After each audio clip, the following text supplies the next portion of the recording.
நாம் பார்வையாளர்கள் அல்ல. நாம் பார்வையாளர்கள் அல்ல. இன்று என்னுடைய குடும்பம் ஜெபிக்கவில்லை என்று சொன்னால் அதற்காக நான் எப்படி உழைத்திருக்கிறேன், என்ன செய்திருக்கிறேன்?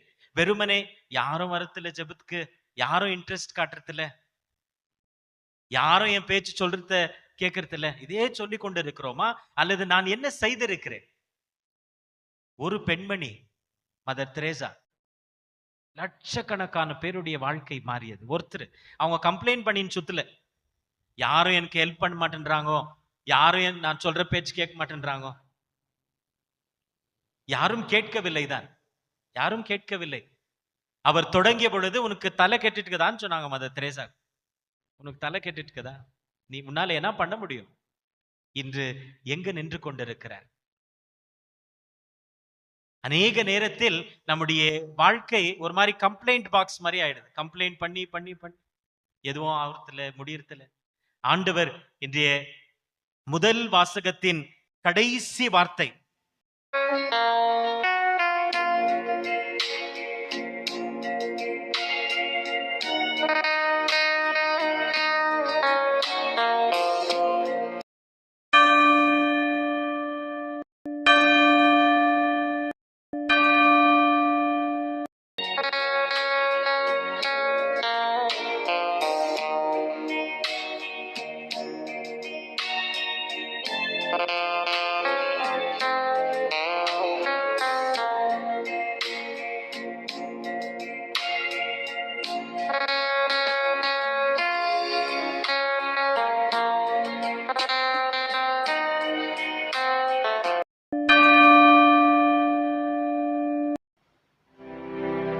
தந்தை மகன் தூயாவியாரின் பெயராலே.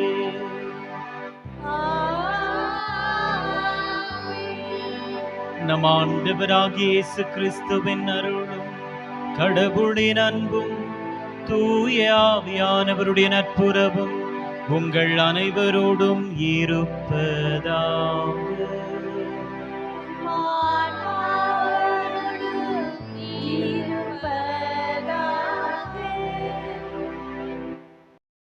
இயேசு கிறிஸ்துவில் என் அன்புக்குரிய சகோதர சகோதரிகளே, அன்பு பிள்ளைகளே, உங்கள் ஒவ்வொருவரையும் வாழ்த்தி அன்போடு இந்த திருபலிக்கு வரவேற்கின்றேன்.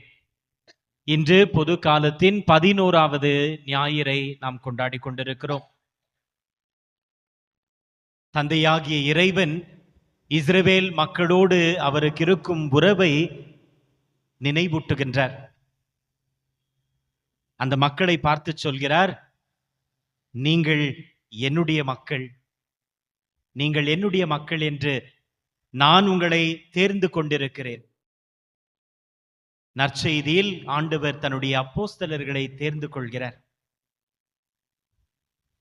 இங்கு குழும்பி இருக்கும் நாம் ஒவ்வொருவரும் இறைவனால் தேர்ந்தெடுத்து கொள்ளப்பட்டவர்கள். கடந்த வெள்ளிக்கிழமை அன்று நம்முடைய ஆலயத்தில் அனைவரையும் நாம் திரு தைலத்தால் அர்ச்சித்தோம்.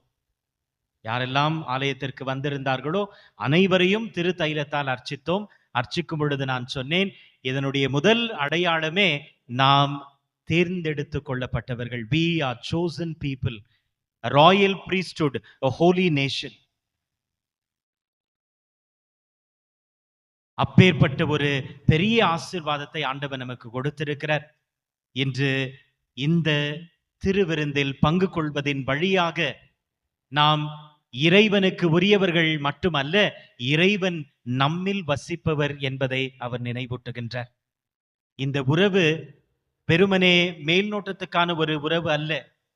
இறைவன் நம்முள் வசிக்கும் அளவிற்கு நாம் இறைவனோடு இணைந்திருக்கிறோம் என்பதை இந்த திருபலி நினைவூட்டுகின்றது. இதை நம் மனதில் நிறுத்தி நம்மை தேர்ந்து கொண்ட இறைவனை வணங்கிடுவோம், ஆராதித்திடுவோம். அந்த அழைத்தலுக்கு ஏற்றவாறு வாழ இந்த திருபலியில் தொடர்ந்து ஜெபிப்போம். இந்த திருபலியை நாம் தகுந்த விதத்தில் ஒப்புக் கொடுக்க தடையாக பாவங்களுக்காக மனம் வருந்துவோம், இறைவனிடம் மன்னிப்பை கேட்போம். எல்லாம் வல்ல இறைவனிடமும் சகோதர சகோதரிகளிடமும் நான் பாவியை ஏற்றுக்கொள்கிறேன். எசேக்கியேல் நூலிலிருந்து வாசகம். தலைவராகிய ஆண்டவர் கூறுவது இதுவே: உயர்ந்த கேதுரு மரத்தின் நுனிக்கிளை ஒன்றை எடுத்து நானே நடுவேன். இளம் கொழுந்து ஒன்றை அதன் நுனி கொம்புகளில் இருந்து கொய்து ஓங்கி உயர்ந்ததொரு மலை மேல் நான் நடுவேன். இஸ்ரேலின் மலை உச்சியில் நான் அதை நடுவேன். அது கிளைத்து கனிதந்து சிறந்த கேதுரு மரமாக திகழும். அனைத்து வகை பறவைகளும் அதனை தன் உறைவிடமாக கொள்ளும். அதன் கிளைகளின் நிழல்களில் அவை வந்து தங்கும். ஆண்டவராகிய நான் ஓங்கிய மரத்தை தாழ்த்தி தாழ்ந்த மரத்தை ஓங்கச் செய்துள்ளேன் என்றும், பசுமையான மரத்தை உலரச் செய்து உலர்ந்த மரத்தை தழைக்க செய்துள்ளேன் என்றும் அப்போது வயல்வெளி மரங்களெல்லாம் அறிந்து கொள்ளும். ஆண்டவராகிய நானே உரைத்துள்ளேன், நான் செய்து காட்டுவேன். இது ஆண்டவர் வழங்கும் அருள்வாக்கு.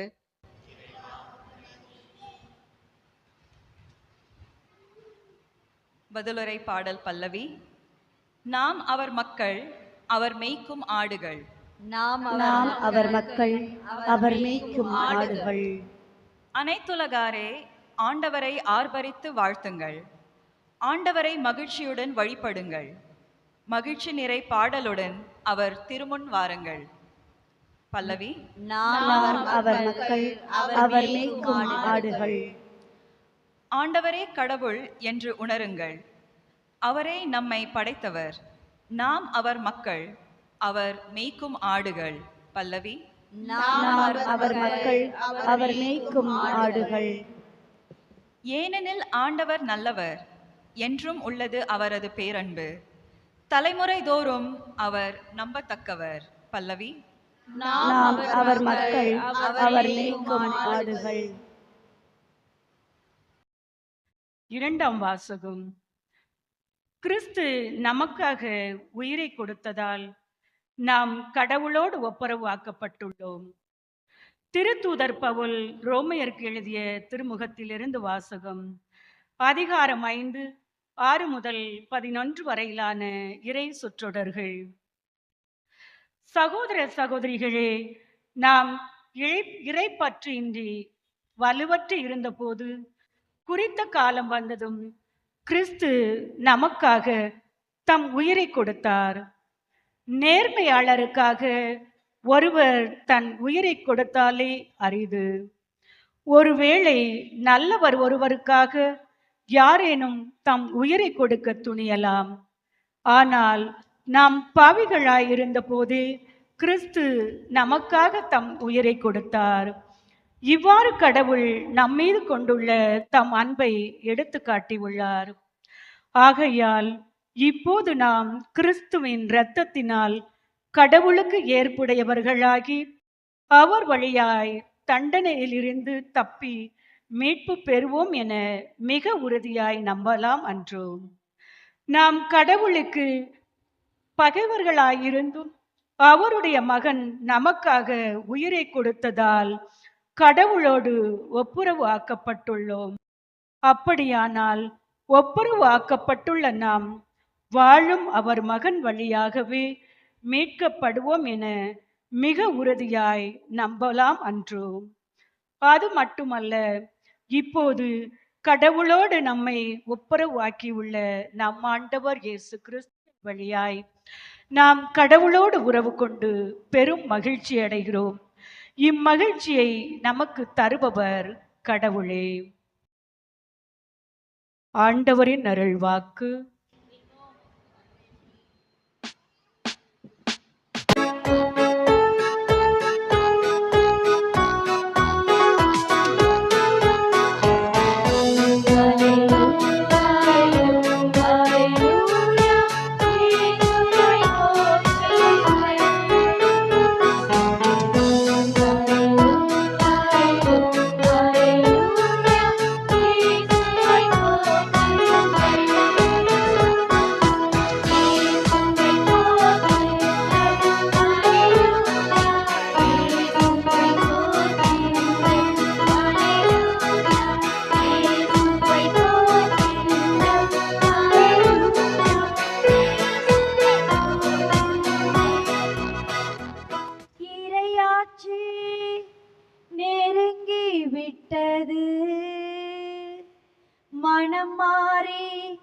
நற்செய்தியை நம்புங்கள்.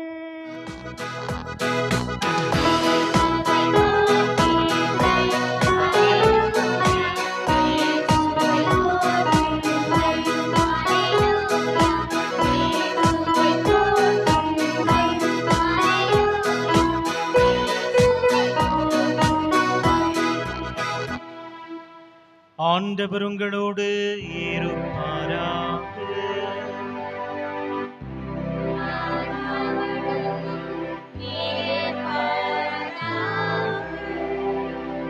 தூய மத்தேயு எழுதிய பரிசுத்த நற்செய்தியிலிருந்து வாசகம். ஆண்டவரே, மாட்சி உமக்கே.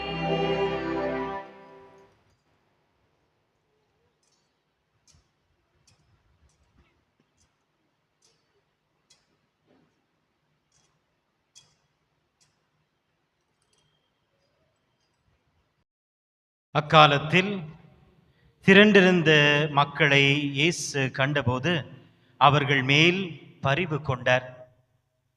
அவர்கள் ஆயனில்லா ஆடுகளைப் போல அழக்கடிக்கப்பட்டிருந்தார்கள்.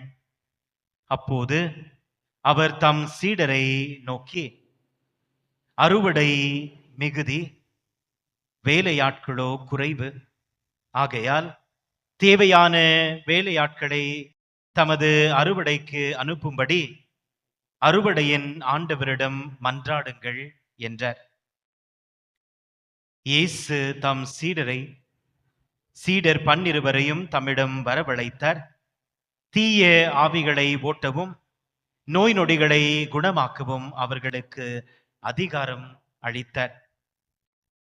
அத்திருத்தூதர்கள் 12 பெயர்கள் பின்வருமாறு: முதலாவது பேதுரு எனும் சீமோன், அடுத்தது அவருடைய சகோதரர் அந்திரேயா, ஜெபெதாயுவின் மகன் யாக்கோபு, அவருடைய சகோதரர் யோவான், பிலிப்பு, பர்த்தலோமியோ, தோமா, வரி தண்டுவோராகிய மத்தேயு, அல்பேயுவின் மகன் யாக்கோபு, ததேயு, தீவிரவாதியாயிருந்த சீமோன்,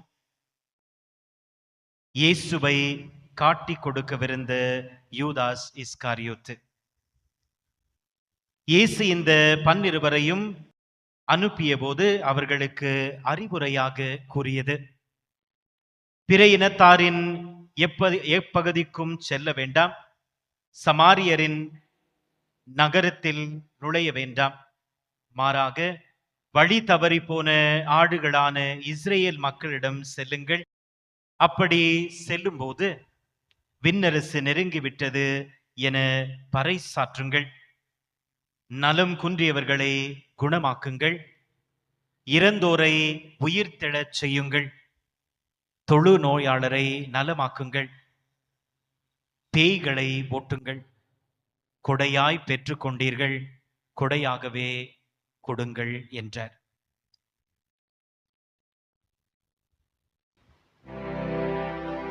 இது கிறிஸ்துவின் நற்செய்தி. கிறிஸ்துவே, உமக்கு புகழ்.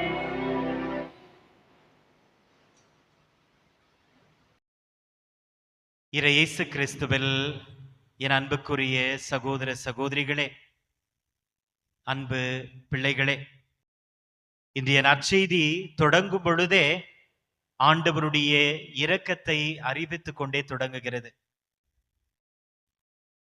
பெரும் திரளான மக்கள் கூடியிருந்தார்கள். அவர்களை கண்டவுடன் அவர் பரிவு கொண்டார், இரக்கம் கொண்டார், தயை கூர்ந்தார். இந்த நற்செய்தியின் முன் பகுதியில் நாம் வாசிக்கும் பொழுது, கன்னடத்தில் அந்த நற்செய்தியை இன்று வாசித்த பொழுது அந்த முன் பகுதியையும் நற்செய்தியில் கொடுத்திருக்கிறார்கள், தமிழில் இல்லை இன்று. அந்த 2 வரிகள் என்ன சொல்கிறது என்றால், ஆண்டவர் இயேசு கிறிஸ்து அங்கிருந்த ஊர்களுக்குள் சென்றார். அங்கிருந்த இடங்களை அவர் சந்தித்தார். கிராமங்களை சந்தித்தார், நகரங்களை சந்தித்தார். இப்பொழுது சந்தித்த பிறகு இந்த பெரும் திரளான மக்களை பார்த்து ஆண்டவர் சொல்கிறார், இவர்கள் மேல் நான் பரிவு கொண்டிருக்கிறேன். Have mercy on them. I'm compassionate towards them. அவர்கள் மேல் எனக்கு இரக்கம் பிறந்திருக்கு. நாம் இரக்கம் நிறைந்தவராக இருக்கிறேன் என்று ஆண்டவர் சொல்கிறார். எதற்காக?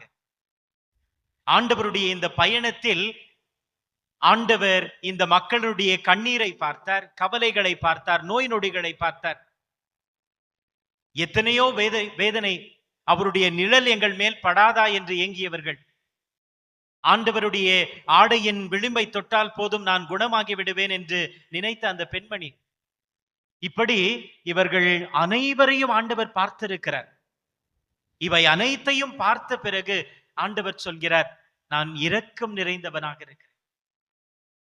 இவர்களை பார்க்கும் பொழுது நான் பரிவு கொள்கிறேன். ஆயனில்லா மந்தைகளைப் போல இவர்கள் பரிதவித்துக் கொண்டிருக்கிறார்கள். ஆண்டவர் நம்மை பார்க்கும் பொழுது நம்முடைய உள்ளத்தின் ஆழத்தை பார்க்கிறார். வெறுமனே நம்முடைய மேல் நோட்டமாக ஒன்றை பார்த்துவிட்டு இவர்கள் நன்றாக இருக்கிறார்கள் என்று சொல்பவர் அல்ல ஆண்டவர்.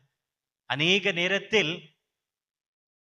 நம்முடைய உறவினர்கள், நண்பர்கள் அப்படித்தான் நினைத்துக் கொள்வார்கள். அவங்களுக்கு என்ன நல்லா இருக்கிறாங்க, அவங்களுக்கு என்ன நல்லா இருக்கிறாங்க.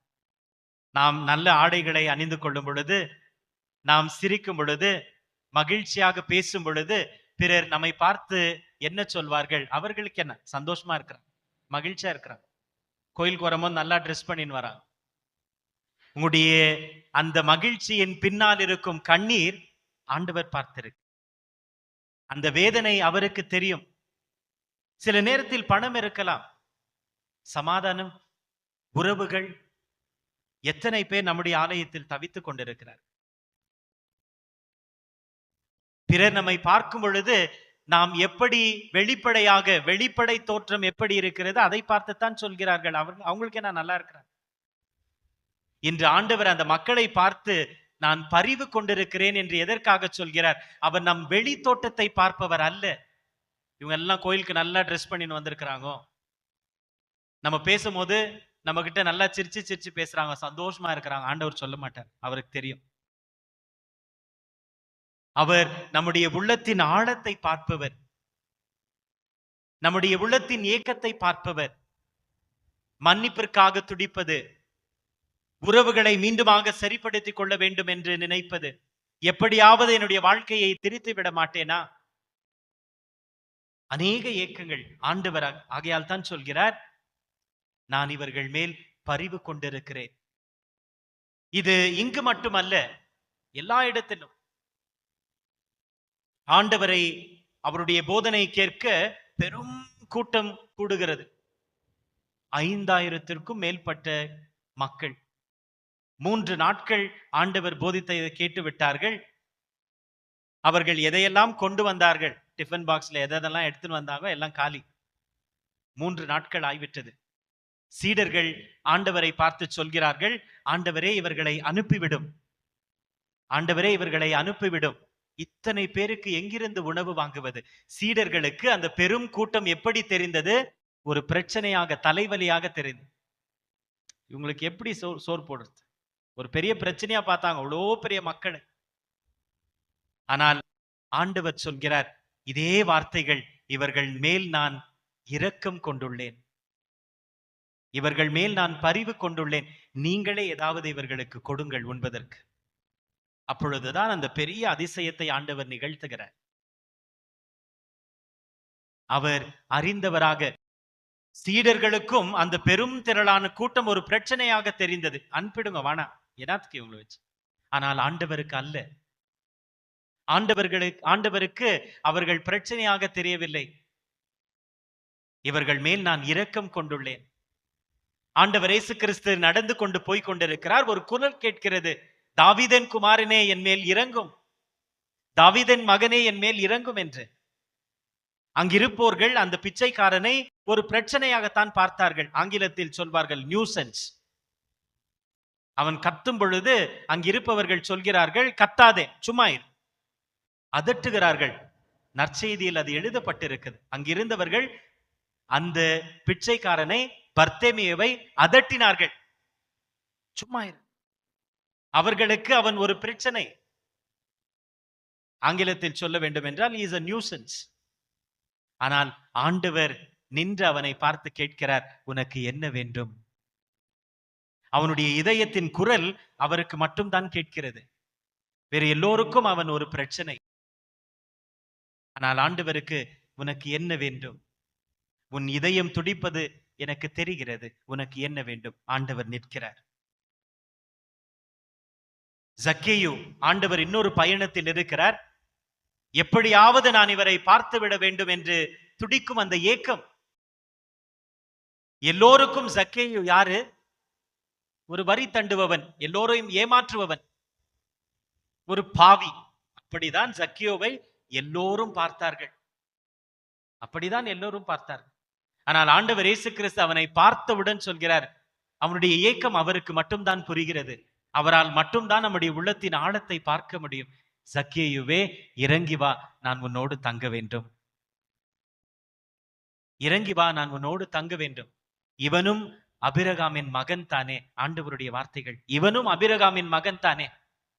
வாழ்நாள் முழுவதும் எல்லோரும் அவனை எப்படி பார்த்தார்கள், எப்படி அழைத்திருப்பார்கள்? பாவி இவன், வரி தண்டுபவன், வேண்டாதவன், வெறுத்தவர்கள் இவனை பார்க்க கூட கூடாது. ஆண்டவர் சொல்கிறார், நான் தங்க வேண்டும் என்று சொல்கிறார். உன்னை பார்ப்பது மட்டுமல்ல, உன்னோடு நான் தங்க வேண்டும்.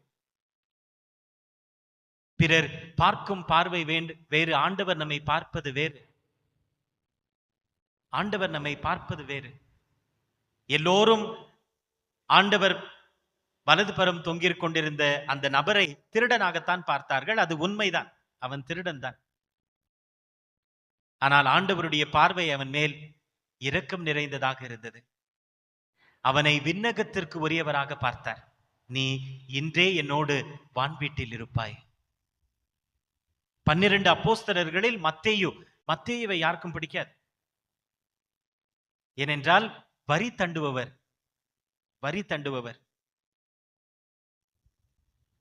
அவரை பிற அப்போஸ்தலர்களுக்கு பிடிக்காது. ஏனென்றால் யூத குலத்திற்கு விரோதமானவன், எங்களை ஏமாற்றியவன்.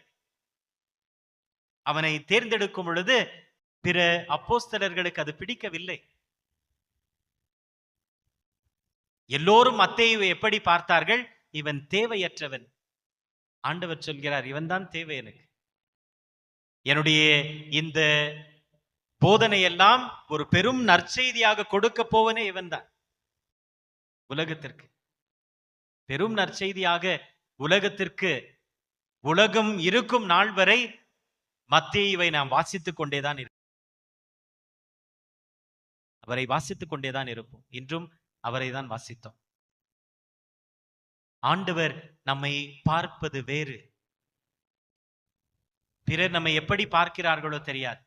ஆனால் ஆண்டவர் நம்முடைய உள்ளத்தின் ஆழத்தை பார்க்கிறார். நம்முடைய எண்ணங்களை, ஏக்கங்களை, அவரை தேடும் அந்த உணர்வை, மன்னிப்பிற்காக ஏங்கும் அந்த ஏக்கத்தை இறைவன் புரிந்தவராக இருக்கிறார்.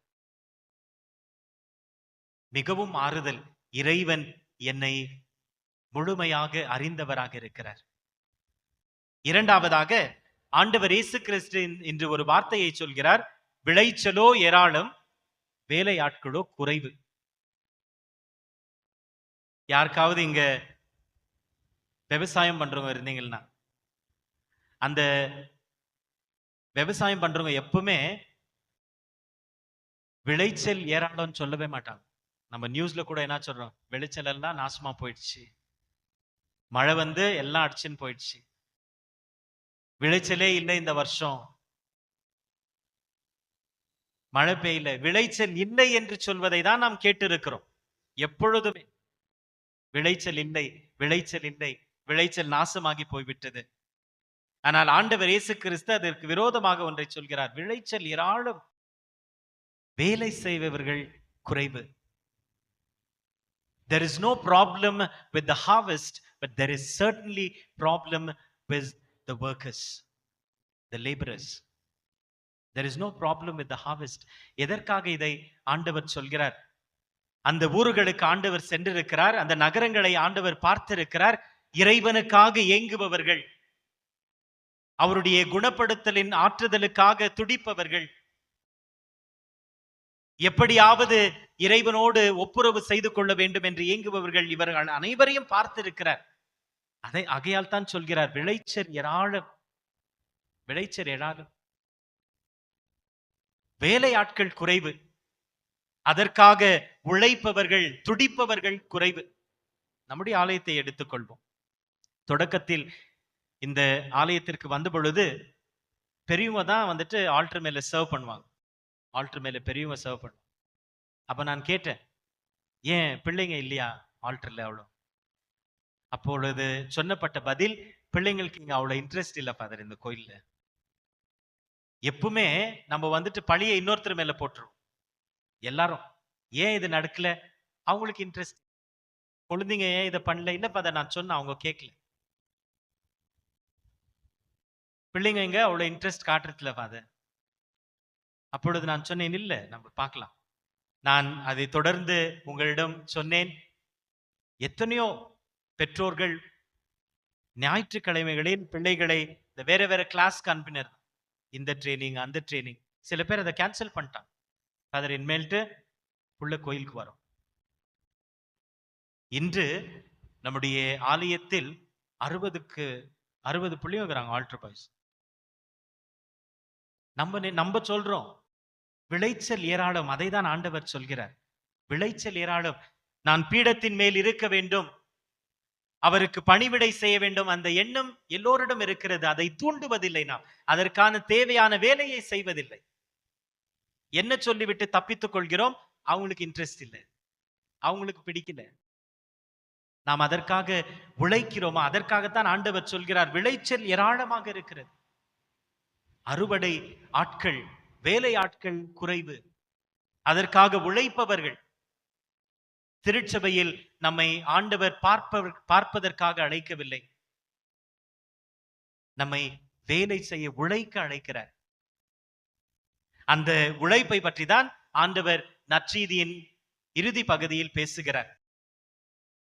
இந்த ஊர்களுக்கெல்லாம் சென்றார், இந்த மக்களுடைய துன்பங்களை எல்லாம் பார்த்தார். பார்த்துவிட்டு சொல்கிறார், நான் இவர்கள் மேல் பரிவு கொண்டிருக்கிறேன். அவருடைய பார்வை வித்தியாசமாக இருக்கிறது, இரக்கம் நிறைந்ததாக இருக்கிறது. அந்த பார்வையை நாம் கற்றுக்கொள்ள வேண்டும் என்று நினைக்கிறார். இப்பொழுது 12 பேரை அவர் தேர்ந்தெடுத்துக் கொண்டு அவர்களுக்கு என்ன சொன்னார்? போய் நீங்கள் குணமாக்குங்கள், நோயுற்றோரை குணமாக்குங்கள், பேய் பிடித்தவர்களுக்கு பேய் ஓட்டுங்கள், தொழுநோயாளர்களை குணமாக்குங்கள், நற்செய்தியை அறிவியுங்கள். நான் எப்படி இரக்கம் கொண்டிருக்கிறேனோ அந்த இரக்கத்தை நீங்களும் பறைசாற்றுங்கள். இதைதான் ஆண்டவர் சொன்னார். இதுதான் திருச்சபையின் பணி, இதுதான் திருச்சபையினுடைய பணி. நாம் பார்வையாளர்கள் அல்ல, நாம் பார்வையாளர்கள் அல்ல.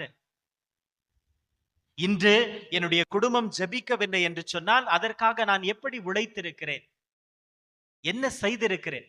வெறுமனே யாரும் வரத்துல ஜெபத்துக்கு, யாரும் இன்ட்ரெஸ்ட் காட்டுறதில்ல, யாரும் என் பேச்சு சொல்றத கேட்கறதில்ல, இதே சொல்லி கொண்டு இருக்கிறோமா?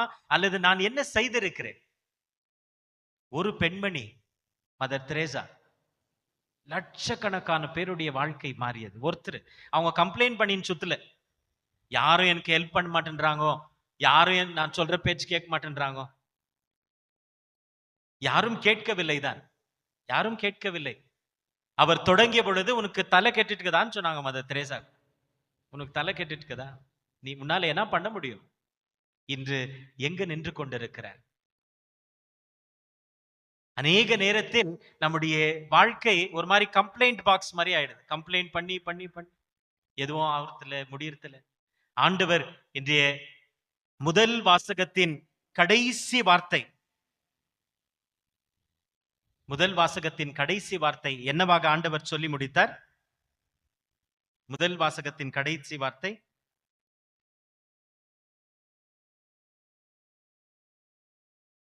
இந்த மக்களை பார்த்து ஆண்டவர் சொல்கிறார், நானே நிறைவேற்றுவேன், நானே நிறைவேற்றுவேன், நான் நடத்துவேன், ஐ வில் டூ இட். அப்பொழுது ஆண்டவரோடு நாம் இணையும் பொழுது ஆண்டவர் என்ன சொல்கிறார்? நான் நடத்துவேன். மோசே அஞ்சினார், ஆண்டவர் சொன்னார், நான் உன்னோடு இருப்பேன், என் மக்களுக்காக நானே போர் புரிவேன். பெருமை யாருக்கு? நமக்கு. போராடுபவர் யார்? அவர். பெருமை நமக்கு தான். இன்று மோசையை நாம் கொண்டாடுகிறோம். போராடியது மோசே இல்லை, ஆண்டவர் தான் போராடினார். ஆண்டவரே சொல்கிறார், நான் போரிடுவேன் என் மக்களுக்காக. அந்த அன்னையோடு நின்றவர் ஆண்டவர் இயேசு கிறிஸ்து. மதர் தெரேசாவோடு நின்றவர். இன்று ஆண்டவர் அதை தான் சொல்கிறார், விளைச்சல் ஏராளமாக இருக்கிறது, உழைக்க நான் தயாராக இருக்கிறேனா? அந்த எண்ணம் எல்லோருக்கும் இருக்கிறது. இன்னும் கண்ணீர் சிந்திக் கொண்டிருப்பவர்கள் இருக்கிறார்கள், துன்பத்தில் இருப்பவர்கள் இருக்கிறார்கள், ஆண்டவருக்காக தவிப்பவர்கள் இருக்கிறார்கள், சமாதானம் தேடுபவர்கள் இருக்கிறார்கள், என்னுடைய வாழ்க்கை மாறிவிடாதா என்ற ஏக்கத்தோடு இருப்பவர்கள் இருக்கிறார்கள். இல்லை என்று சொல்ல முடியுமா? அப்படியானால் விளைச்சல் ஏராளமாக இருக்கிறது. நம்முடைய பிள்ளைகளுடைய உடல் தேவைகள் தெரிகிறது நமக்கு. முக்கியமா பெற்றோர்கள் குழந்தைங்களை பார்த்தவன சொல்வேன், யாரும் உடம்பு சரியில்லை போலகுது. உங்களால் சொல்ல முடியுமா உங்களுடைய பிள்ளைகளை பார்த்து, என்னுடைய பிள்ளையினுடைய ஆன்மா நன்றாக இருக்கிறது, என்னுடைய பிள்ளைகளுடைய ஆன்மா நன்றாக இருக்கிறது? குழந்தைங்களை பார்த்தவன சொல்லுவாங்க பெற்றோருங்க, அது ஒரு கிஃப்ட். சில நேரத்துல எல்லாம் போன்ல கேட்டவன சொல்லுவாங்க, எங்க அம்மா போன்ல சில நேரத்துல எடுத்தவன சொல்லுவாங்க, ஏன் மக உடம்பு சரியில்லையான்னு. திடீர்னு ஒரு மாதிரி ஆகும், உடம்பு ஒரு மாதிரி தான் இருக்கும். அப்போ ஃபர்ஸ்ட் வார்த்தை அப்படிதான் இருக்கும். எப்படி தெரியுது உங்களுக்கு? பெற்றோர்களுக்கு கேட்டவுடன் பார்த்தவுடன் சொல்வார், யானை உடம்பு சரியில்லை. நம்மால் சொல்ல முடியுமா என்னுடைய பிள்ளையினுடைய ஆன்மாவின் நலம் எப்படி இருக்கிறது? எனக்கு தெரியும். உடல் நலம் நமக்கு புரிகிறது, நிறைவேற்றுகின்றோம். ஆன்மா நலம் எப்படி இருக்கிறது தெரியும். நம்மால் சொல்ல முடியுமா என்னுடைய பிள்ளையினுடைய ஆன்மாவுடைய நலன் இப்படி இருக்கிறது, இப்படி இல்லை என்று சொல்ல முடியுமா? அதைதான் ஆண்டவர் என்று கேட்கிறார். விளைச்சல் ஏராளம். எனக்காக ஏங்குபவர்கள், துடிப்பவர்கள், என்னை நாடுபவர்கள், தேடுபவர்கள் ஏராளம். அதற்காக நாம் என்ன செய்திருக்கிறோம்? நம்முடைய குடும்பத்தில் என்ன செய்திருக்கிறோம்? கோவில்ல என்ன செய்யறோம்? ஃபாதர்ஸுங்க பெரியவங்க எல்லாம் இருக்கிறாங்க, பிஷப் இருக்கிறாங்க. என்னுடைய குடும்பத்தில் நான் என்ன செய்திருக்கிறேன்? அதைதான் ஆண்டவர் கேட்கிறார். நாம் ஒவ்வொருவரும் உழைக்க ஆண்டவர் விரும்புகிறார், வெறுமனே பார்வையாளர்கள் அல்ல. இன்று அந்த அழைப்பை ஏற்றுக்கொண்டவர்களாக, இந்த இரக்கத்தின் தூதுவர்களாக நாம் மாற வேண்டும். வெறுமனே பார்த்துவிட்டு ஐயோ பாவம் என்று சொல்வது ஆண்டவருக்கு தேவையில்லை. ஐயோ பாவம் என்று சொல்வது ஆண்டவருக்கு தேவையில்லை. என்னால் எதை செய்ய முடியும் என்னுடைய பிள்ளைகளுக்கு, என்னுடைய குடும்பத்திற்கு? அங்கிருந்து நம்முடைய இந்த பணி வாழ்க்கை தொடங்குகிறது. இன்று இறைவன் நம் ஒவ்வொருவரையும் அர்ச்சிக்கின்றார். கடந்த வெள்ளிக்கிழமை அன்று நம்முடைய ஆலயத்தில் எல்லோரையும் புனித தைலத்தால் அர்ச்சித்தோம்.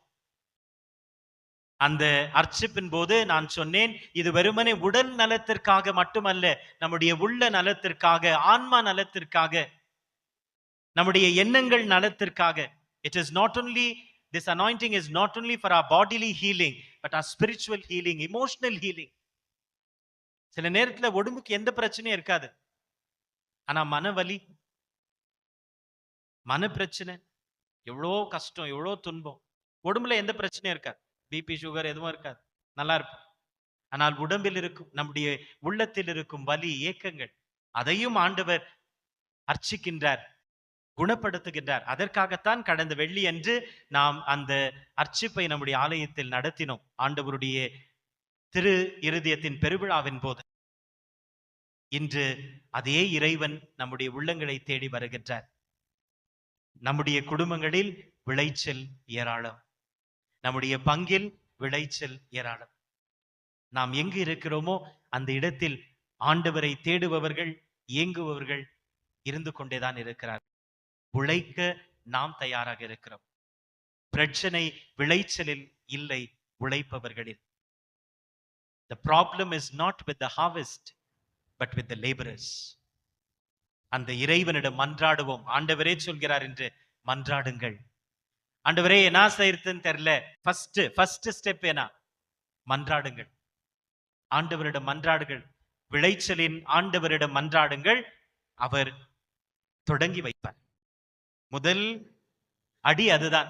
என்ன செய்யறதுன்னே தெரியல ஃபாதர், ஆண்டவரே சொல்றாரு என்ன செய்யறதுன்னுட்டுன்னு, ஜெபியுங்கள், ஜெபியுங்கள். ஆண்டவர் அந்த முதல் அடியை எடுத்து வைக்க சொல்கிறார். விளைச்சலின் ஆண்டவர் நிச்சயமாக பார்த்து கொள்வார், நானே நடத்துவேன் என்று சொல்கிறார்.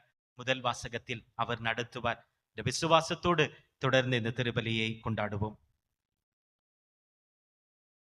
சகோதர சகோதரிகளே, நம்முடைய வெளி தோற்றத்தை அல்ல, உள்ளத்தின் ஆழத்தை பார்க்கும் ஆண்டவருடைய பிரசன்னத்தில் இருக்கிறோம் என்பதை உணர்ந்தவர்களாக நம்முடைய விண்ணப்பங்களை அவரிடம் சொல்வோம்.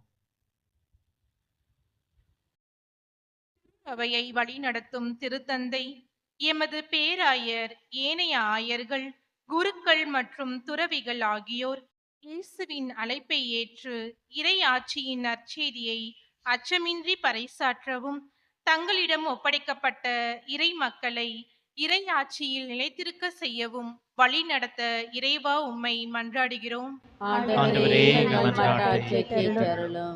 உலகெங்கிலும் உள்ள அரசாங்க தலைவர்கள் மக்களிடையே அமைதியையும் நல்லிணக்கத்தையும் நிலைநாட்ட பாடுபடவும், மனித நேயமற்ற செயல்களை கைவிட்டு மக்களின் பாதுகாப்பிற்கும் நல்வாழ்விற்கும் முன்னுரிமை கொடுக்க வேண்டுமென்று இறைவா உம்மை மன்றாடுகிறோம்.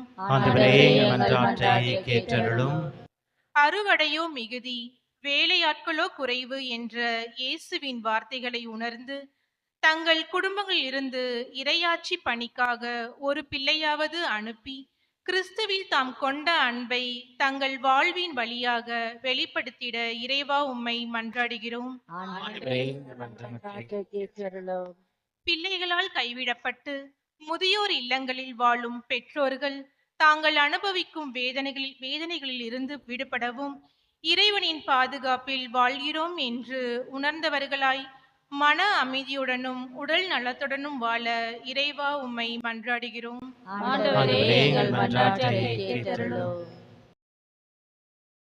நம்முடைய தனிப்பட்ட தேவைகளுக்காக ஜெபிப்போம்.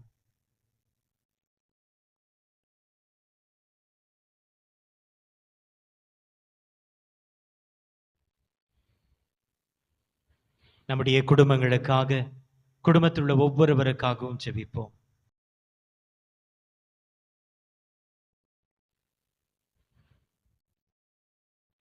நோயுற்றோருக்காக ஜெபிப்போம்.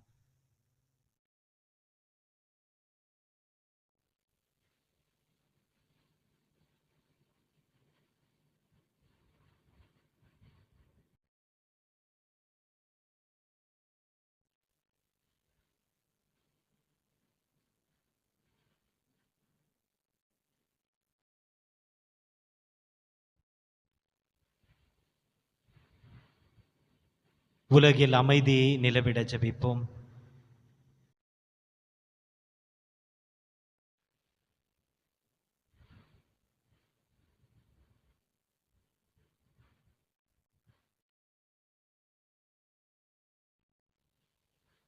நம்முடைய ஜெபங்களுக்காக அநேகர் நம்மிடம் கேட்டுக்கொண்டிருக்கிறார்கள், அவர்களுக்காக ஜெபிப்போம்.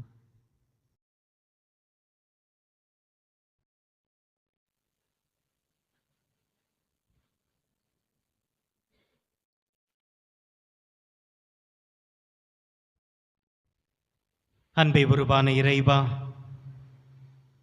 நீரே எங்களை தேர்ந்து கொண்டிருக்கிறீர், எங்களை உம்முடைய மக்களாக மாற்றியிருக்கிறீர். அந்த உறவை ஆண்டவர் மேன்மைப்படுத்தியிருக்கிறார், உறுதிப்படுத்தி இருக்கிறார், அவருடைய இரத்தத்தால் முத்திரையிட்டிருக்கிறார். அந்த இறைவன் எங்கள் மேல் எப்பொழுதும் இரக்கம் கொண்டவராக இருக்கின்றார். இந்த இரக்கத்தை நாங்கள் அனுபவிக்கவும், அந்த இரக்கத்தின் தூதுவர்களாக மாறிடவும் எங்களுக்கு அருள் தாரும். எங்கள் ஆண்டவராகிய கிறிஸ்து வழியாக உம்மை மன்றாடுகின்றோம். ஆமென்.